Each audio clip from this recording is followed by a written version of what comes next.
السلام علیکم ورحمۃ اللہ وبرکاتہ۔ بسم اللہ الرحمن الرحیم۔ بہترین بیوی وہ ہے جس کی خواہشیں شوہر کی گنجائش کے مطابق ہوں۔ اچھے ہمسفر کے بغیر زندگی بہت دشوار ہے، اس لیے اللہ پاک یہ خوبصورت ساتھ ہمیشہ محبت کے ساتھ سلامت رکھے، آمین۔ برے وقت میں کندھے پر رکھا گیا ہاتھ کامیابی پر بجنے والی تالیوں سے زیادہ قیمتی ہوتا ہے۔ لفظ بد کردار جب بھی آتا ہے 99% لوگوں کے ذہنوں میں عورت آتی ہے، بس اتنے ہی تعلیم یافتہ اور اعلیٰ کردار ہوئے ہی ہیں۔ مرد کی دی گئی عزت ہی عورت کے لیے بہت محبت ہوتی ہے۔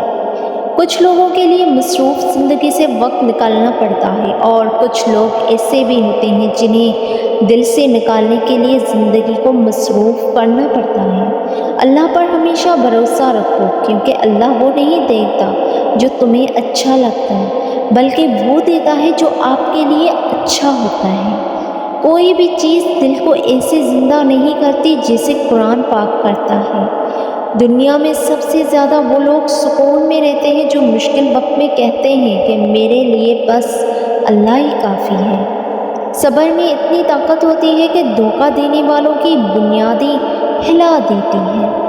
حضرت علی رضی اللہ تعالیٰ عنہ نے فرمایا، جب رسی سخت ہو جائے تو سمجھ جائیں کہ ٹوٹنے والی ہے، اسی طرح جب حالات سخت ہو جائیں تو جان لیجیے کہ آسانی آنے والی ہے۔ بے شک ہر مشکل کے بعد آسانی ہے۔ کسی کا حق کھا کر انسان دنیا میں تو خوش رہ سکتا ہے، لیکن روز محشر وہی اس کے گلے کا توق ہوگا۔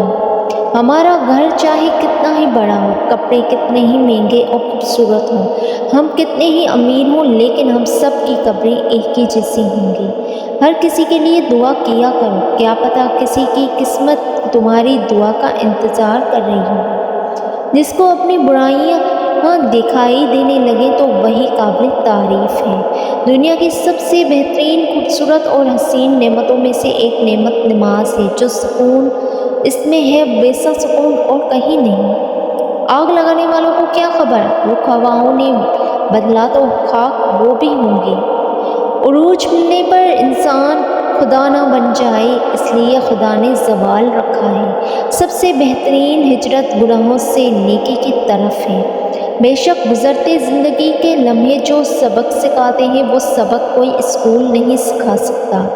توبہ کرنے والوں کی صحبت میں بیٹھو، کیونکہ وہ سب سے زیادہ نرم دل ہوتے ہیں۔ جس کے کام رب سنوارتا ہے، اس کے کام بندے کیسے بگاڑ سکتے ہیں؟ شکایت کم اور شکر یہ زیادہ کرنے سے زندگی آسان ہو جاتی ہے۔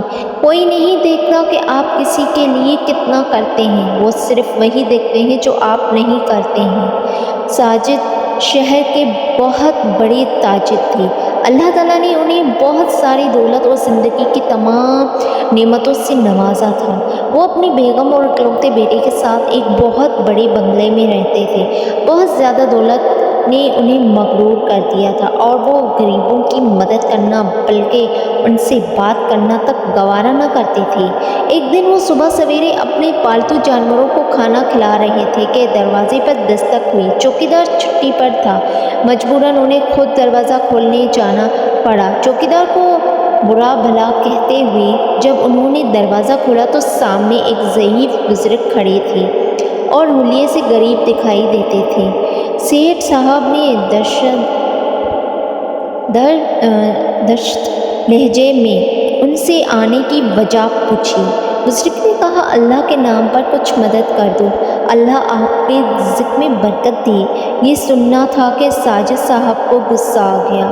انہوں نے نہایت بدتمیزی سے جواب دیا، کیا میں اس لیے کماتا ہوں کہ تم جیسے کام چوروں کی مدد کرتا رہوں؟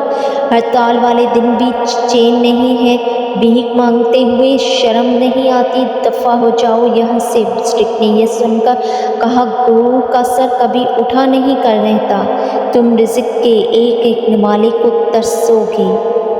انہوں نے فقیر کی بات کو سنی اور کر دیا، اور ابھی واپس پلٹے ہی تھے کہ خان سامان کی خوفناک آواز سنائی دی اور وہ بھاگ کر باورچی خانے میں داخل ہوئی تو دیکھا کہ خان سامان زمین پر گرا ہوا ہے اور چائے کی پتیلی اور فرائی پین اس کے اوپر گرا ہوا ہے۔ سیٹھ صاحب کی اہلیہ بیٹے کو ساتھ لے کر میکے گئی ہوئی تھی۔ خان سامان ناشتہ بنا رہا تھا کہ یہ حادثہ پیش آ گیا۔ انہوں نے نہ چاہتے ہوئے بھی اس کو ساتھ لیا اور قریبی کلینک لے گئے۔ اس کے دونوں ہاتھ بری طرح جل گئے تھے۔ مجبوراً اس کو بھی چھٹی دینی پڑی۔ ان کو خود کچھ بنانا نہیں آتا تھا۔ انہوں نے سوچا کہ دفتر جا کر کچھ کھا لوں گا، لیکن پھر یاد آیا کہ آج تو ہڑتال ہے، دفتر بند رہے گا۔ اب انہوں نے سوچا کہ ناشتہ نہ صحیح دودھ پی کر گزارا کر لیں۔ یہ سوچ کر انہوں نے باورچی خانے میں قدم رکھا۔ آہٹ کی آواز سن کر ایک بلی بڑی تیزی سے بھاگی۔ وہ پتیلے میں آ کر انہوں سے دودھ پی رہی تھی۔ بلی ڈر کر بھاگی تو دودھ کی پتیلی بھی گرا گئی۔